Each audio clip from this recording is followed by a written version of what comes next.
C'est bon, on a le verre? Ok, il nous faut 15 minutes, le temps de terminer les sacs et je vous rencontre dès qu'on est sur le départ. Leur mission est confidentielle. Ils sont spécialistes dans l'art de la dissimulation et s'infiltrent par tous les moyens. Ces commandos du 13e régiment de dragons parachutistes maîtrisent l'art de pénétrer les lignes ennemies.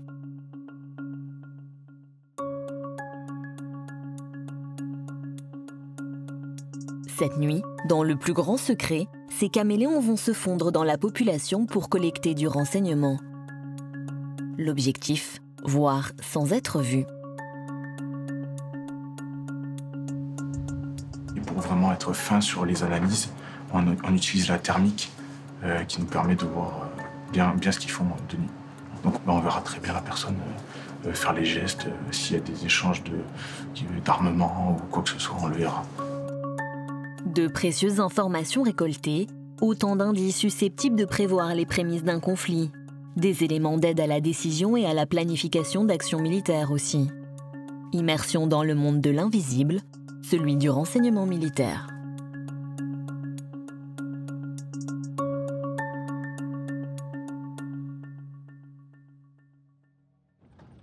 Aucune opération militaire ne peut être conduite sans renseignement.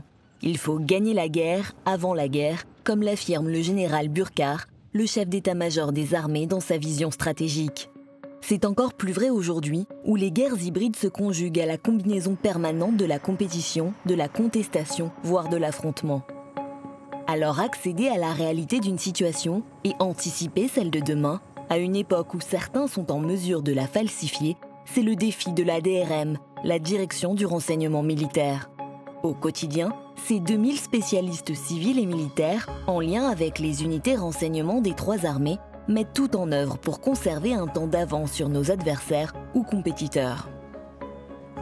Un bon renseignement, c'est un renseignement fiable, donc quelque part recoupé.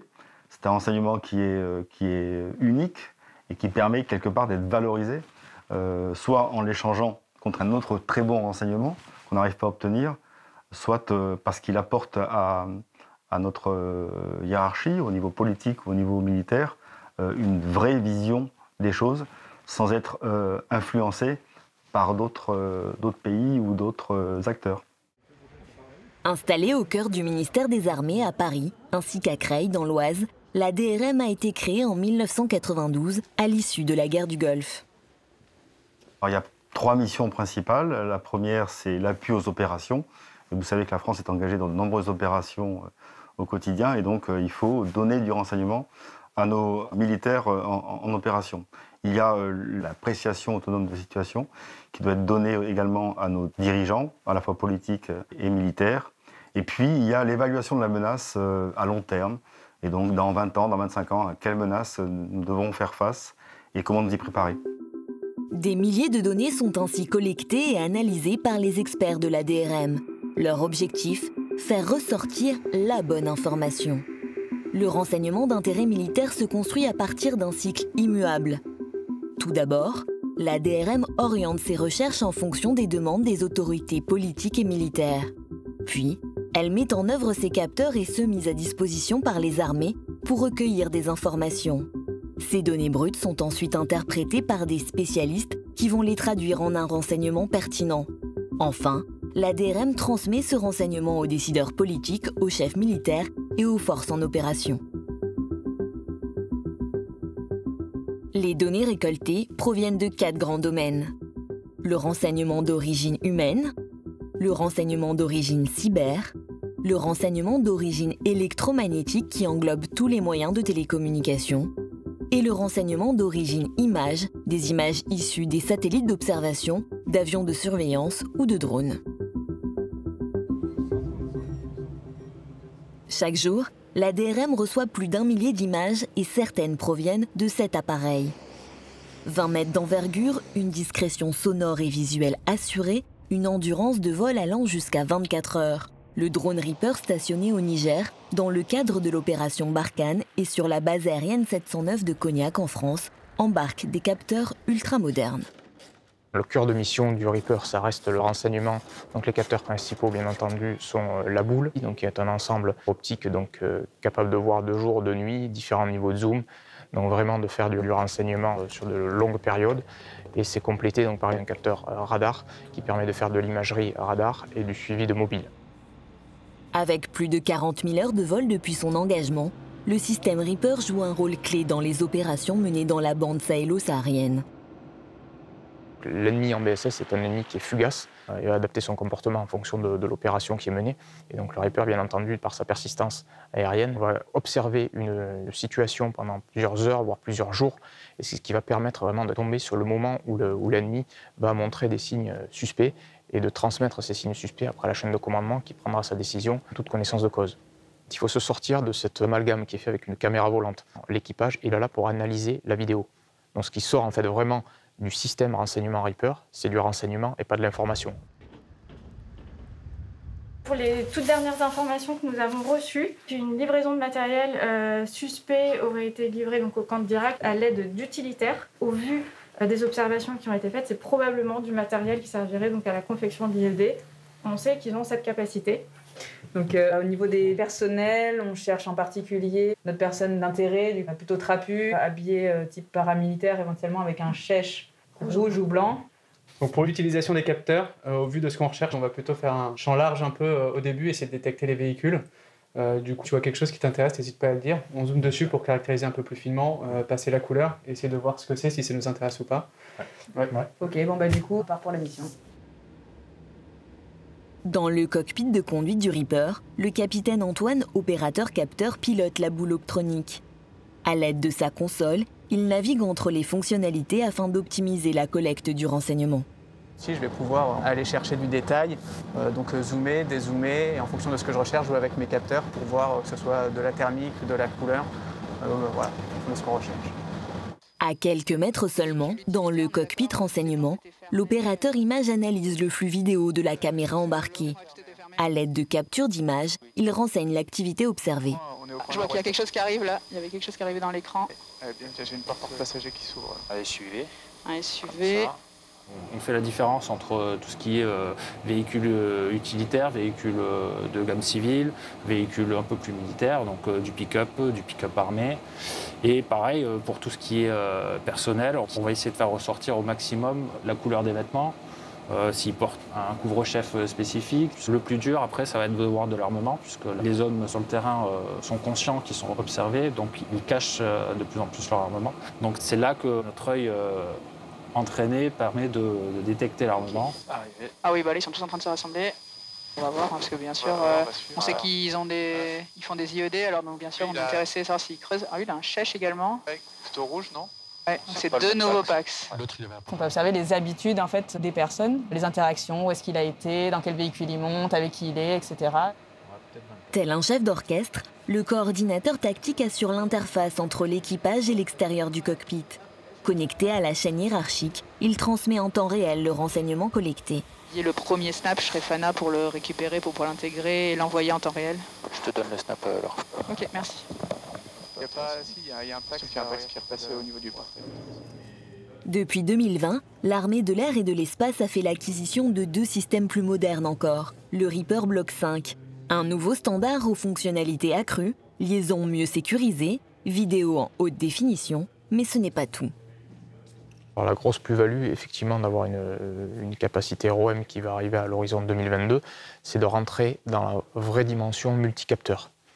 C'est-à-dire que là, on aura de l'imagerie, du renseignement d'origine électromagnétique, et donc ça permettra, là c'est pareil, de dynamiser encore plus la boucle des opérations, dans le sens où si on arrive à avoir une détection électromagnétique d'un élément particulier, on pourra tout de suite corréler cette détection électromagnétique avec de l'image.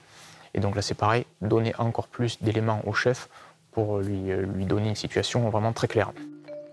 En attendant, la DRM peut compter sur les grandes oreilles de l'armée de terre. Au pied des Vosges, sur la route des vins d'Alsace, les antennes du centre de guerre électronique du 44e régiment de transmission se dressent à la fois imposantes et énigmatiques. C'est un des lieux les mieux protégés de France, les plus secrets aussi. Ce centre unique en son genre dont la partie enterrée représente l'équivalent de 2 terrains de football fonctionne 24 heures sur 24, 7 jours sur 7. Le Centre de guerre électronique est un ouvrage qui a été conçu dans une logique post-guerre froide. Et donc, c'est une infrastructure très lourde, sécurisée, qui est capable de résister aux agressions les plus dures dans le cadre d'un conflit de haute intensité. Est-ce que vous avez pu suivre l'activité de l'état-major? Oui, commandant. La mission de ce centre, produire du renseignement électromagnétique. Le renseignement d'origine électromagnétique consiste à intercepter une émission électromagnétique qui est émise à partir de n'importe quel type de moyen de télécommunication. Et notre objectif est de récupérer l'information qui est transmise entre deux émetteurs.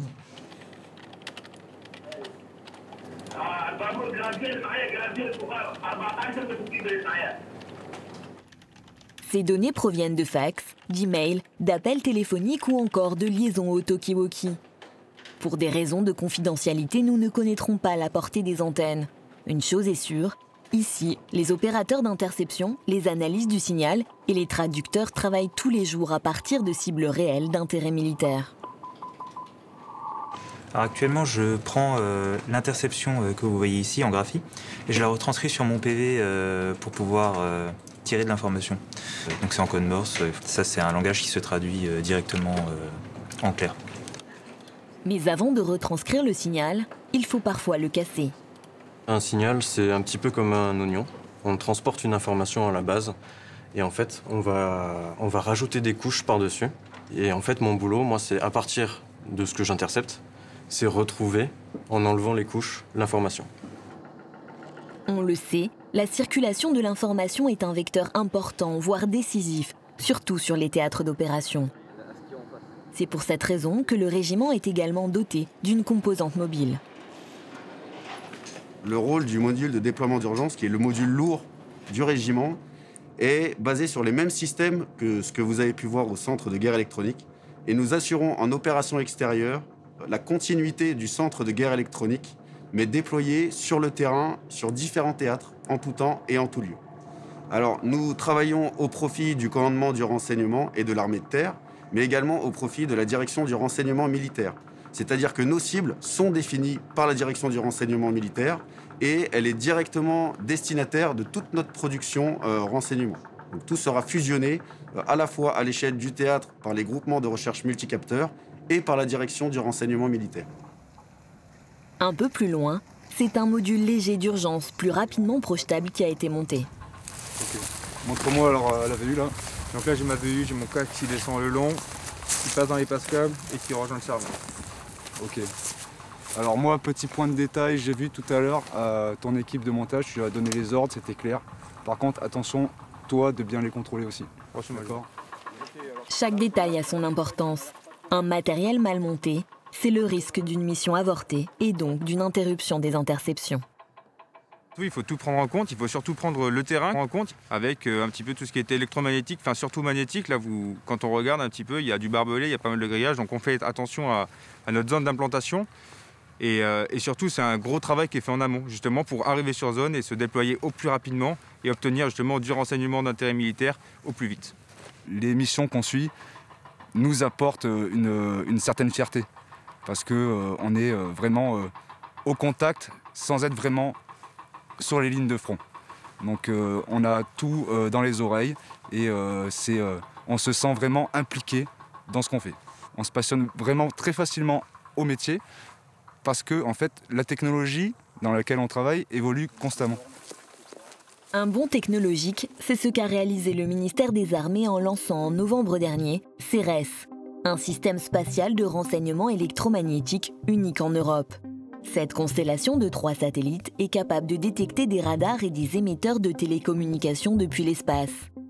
Avec une couverture mondiale, elle peut désormais collecter des données sur des zones jusque-là inaccessibles et apporter aux armées une connaissance plus précise des capacités et des intentions adverses. Qu'elles proviennent de l'armée de l'air, de l'armée de terre, de la marine nationale ou des capteurs de la DRM, les informations collectées peuvent s'avérer capitales, notamment dans la lutte contre le terrorisme. Ces précieux renseignements ont permis à l'armée française de neutraliser le chef du groupe État islamique au Grand Sahara, Adnan Abou Walid al-Sahraoui. C'était l'été dernier, l'épilogue d'une longue traque. Ça faisait en fait 4 ans que la DRM s'était focalisée sur le IGS, donc l'État islamique Grand Sahara. Et donc la connaissance qu'avait accumulée l'ADRM au moment où le président Macron nous demande au sommet de Pau de faire l'effort sur le IGS était déjà important. Et donc en 2 ans, nous avons réussi quelque part à localiser les têtes de chaîne de l'IGS et grâce aux armées et grâce au COS, réussi à neutraliser et faire prisonnier tous les responsables de l'IGS aujourd'hui.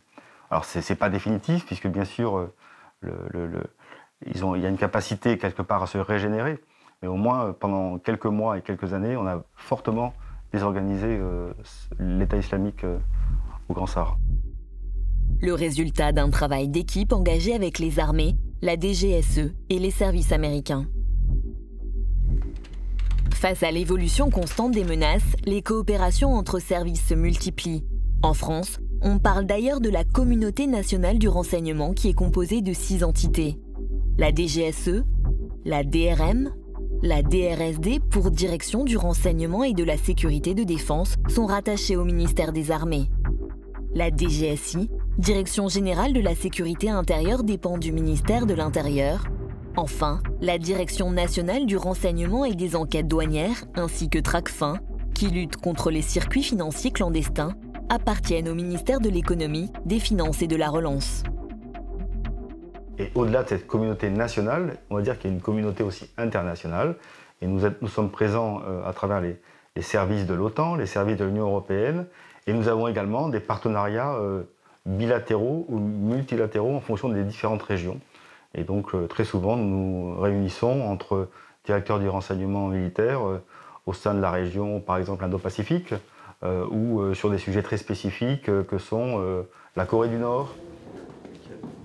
Des rencontres durant lesquelles il n'est pas rare d'échanger du renseignement à haute valeur ajoutée. Et pour en obtenir, la DRM peut s'appuyer sur ses pôles d'expertise, comme le Centre de renseignement géospatial interarmé, à la pointe dans le domaine du GeoInt, le renseignement géospatial. La particularité, c'est que c'est du renseignement géoréférencé et daté. Et donc, on fusionne de la donnée provenant des armées, des théâtres d'opération et des partenaires de la DRM. Notre interaction avec les autres centres de la DRM, elle est de fait quotidienne, puisque nous, on doit s'alimenter avec des flux de données. L'ensemble du renseignement collecté sur une zone géographique est ainsi réuni sur une même carte. Il est ensuite analysé d'un point de vue spatial et temporel. Pour faire parler ces données, de nouveaux métiers ont fait leur apparition. À la croisée entre la géographie et l'informatique, ces spécialistes du GeoInt sont pour 40% d'entre eux issus du secteur civil. L'analyste, historiquement, reçoit des notes et donc il fait de l'analyse de texte et c'est beaucoup la mémoire de l'analyste qui constitue la base de connaissances. Pour le GeoInt, la base de connaissances, c'est la base de données, puisqu'on doit en avoir suffisamment pour produire des notes de qualité, pour nous aider à comprendre les événements, parfois peut-être même à les anticiper. Dans le renseignement, on aime bien savoir ce qui va se passer demain. Le GeoInt a permis, sur des opérations récentes au Sahel, d'identifier des modes d'action, un petit peu d'anticiper des lieux de vie, des lieux de repos, pour aider à la manœuvre finale. Ça aide les opérations, c'est bien notre finalité, en appui aux opérations. Pour chaque région du monde, plus d'une dizaine d'experts collaborent. Analystes de renseignements d'origine électromagnétique, cybernétique ou humain, cartographes ou même interprètes images. Donc ici, l'axe routier principal qui permet d'accéder en ville. On cherche la présence de pick-up et de pick-up armés dans le secteur. Ici, on peut observer effectivement une ligne de merlons qui protège l'ensemble de la ville et ici une position défensive sur laquelle on observe la présence de plusieurs pick-up que je vais donc aller plotter pour les ajouter en base de données. Tout plot logistique en fait qui pourra être utilisé par l'ennemi dans le secteur. Pour quadriller parfaitement le terrain, cette zone va être étudiée en parallèle à partir d'autres données. La donnée ROM va nous permettre d'apprendre un certain nombre d'informations sur la communication. Où est-ce qu'elle a eu lieu, à quelle heure, quel jour, qui est-ce qu'elle a mis en contact, avec qui, qu'est-ce qui s'est dit. Ces données vont aussi nous permettre d'avoir un certain nombre d'éléments qui vont être analysés afin de déterminer si l'activité semble d'intérêt et si elle est hostile ou non. Le recoupement de ces renseignements va permettre ensuite à l'analyste géospatial d'exploiter ces données avec un autre regard. C'est là que rentre en jeu le véritable travail de l'analyste. On va traiter ces données sur une grille d'analyse qui va permettre de comparer dans le temps et dans l'espace l'évolution de ces phénomènes. Toutes ces données vont permettre de réaliser une analyse qui va être par la suite diffusée aux décideurs politiques et militaires ainsi qu'aux forces. Donc le GeoINT profite aux 3 niveaux de commandement. Le niveau stratégique, donc le niveau haut pour nos plus hautes autorités politiques et militaires, en transmettant des cartes et des notes de synthèse d'aide à la décision. Mais aussi au niveau opératif, donc pour les commandeurs de nos théâtres d'opération, pour les aider dans leur planification, dans leur conduite de leurs opérations. Et enfin, quand l'information est suffisamment précise, quand on a suffisamment de données, là c'est jusqu'au niveau tactique, et on va intégrer ces données dans le système de préparation des forces. Avec la multiplicité des capteurs, le volume des informations a explosé. Pour relever le défi de ce que l'on appelle le mur de la donnée, la DRM a entamé une transformation nécessaire après 30 ans d'existence. La DRM, c'est un gros bateau auquel on a rajouté différentes couches au fil du temps et au fil des évolutions. Donc on a rajouté des centres experts contre-terrorisme, on a rajouté des centres experts cyber, on a rajouté des centres experts géographiques. Mais maintenant, il faut créer de la cohérence de tout ça. Et donc l'idée maîtresse, ça va être de rapprocher la recherche de l'analyse et de créer donc des plateaux à la fois géographiques et des plateaux thématiques dans les prochaines années. La transformation de la DRM s'accompagne également d'une révolution numérique. Pour être au rendez-vous du big data, le ministère des Armées s'est doté d'une solution souveraine, utilisant les dernières technologies qui combinent intelligence artificielle et traitement massif de données multisources. C'est le programme Artemis IA. L'un des cas d'usage concerne le renseignement militaire. Tout part des capteurs. Donc vous avez des satellites dans l'espace, vous avez des avions dans le ciel avec des radars, vous avez des radars au sol, vous avez des caméras de vidéosurveillance ou des caméras qui sont embarquées dans des véhicules. Et tous ces capteurs génèrent beaucoup de données. Donc ces données sont rapatriées vers la plateforme à travers des réseaux sécurisés. Et ensuite, dans la plateforme, on traite automatiquement ces données. Une fois que ces données sont stockées, on applique sur ces données des traitements d'intelligence artificielle qui vont alimenter un moteur de recherche intelligent. Cet outil, en fait, les analystes vont pouvoir, avec une seule requête, récupérer toutes les informations qui sont relatives, par exemple, à une personne. Le but essentiel aussi, c'est de faciliter clairement le travail de l'analyste, de justement visualiser la donnée d'une manière bien plus intuitive que ce que l'on est capable de faire actuellement, en lui proposant à la fois un seul espace de travail où il va pouvoir corréler, recouper ces informations. Artemis IA propose différents filtres pour préciser la recherche de l'analyste. Visualisation cartographique, frise temporelle, graphe relationnel. À l'origine de cette solution souveraine, le regroupement d'acteurs français du numérique. La société ATA, qui réunit Atos et Thales, s'est aussi rapprochée d'entreprises comme Capgemini, Soprasteria Group et 6 startups. Alors, est-ce qu'on peut faire des recherches un peu connexes? C'est-à-dire, je rentre le mauvais nom à une ou deux lettres près, et le système me renvoie quand même à peu près tous les noms qui matchent, qui correspondent à la recherche que je viens de faire. Oui, alors dans les prochains développements seront pris en compte la sémantique et les erreurs potentielles orthographiques. Ouais. Ce qu'on constate, c'est que utiliser les technologies qui existent aujourd'hui sur le marché ne suffit pas et que pour répondre aux contraintes spécifiques du monde de la défense et en particulier celles du monde du renseignement, tout ce qui concerne la gestion de la confidentialité des données. Donc c'est typiquement le type de développement spécifique qu'on a dû faire, mais qui est aussi une des raisons d'être du projet Artemis. Donc pour ça, on a mis en place avec la DRM une démarche de développement qu'on appelle agile, dans laquelle on travaille main dans la main avec eux. C'est vraiment de la co-construction. Avec ce programme, nous sommes clairement engagés dans une course de vitesse. Et c'est pour cela que nous travaillons aussi étroitement avec les industriels et la Direction générale de l'armement pour pouvoir être beaucoup plus efficaces dans les développements. Les équipes de la Direction générale de l'armement et de la Direction du renseignement militaire sont actuellement en phase d'expérimentation. Le programme Artemis IA sera pleinement opérationnel en 2023. Il devrait bouleverser le mode de traitement de la donnée.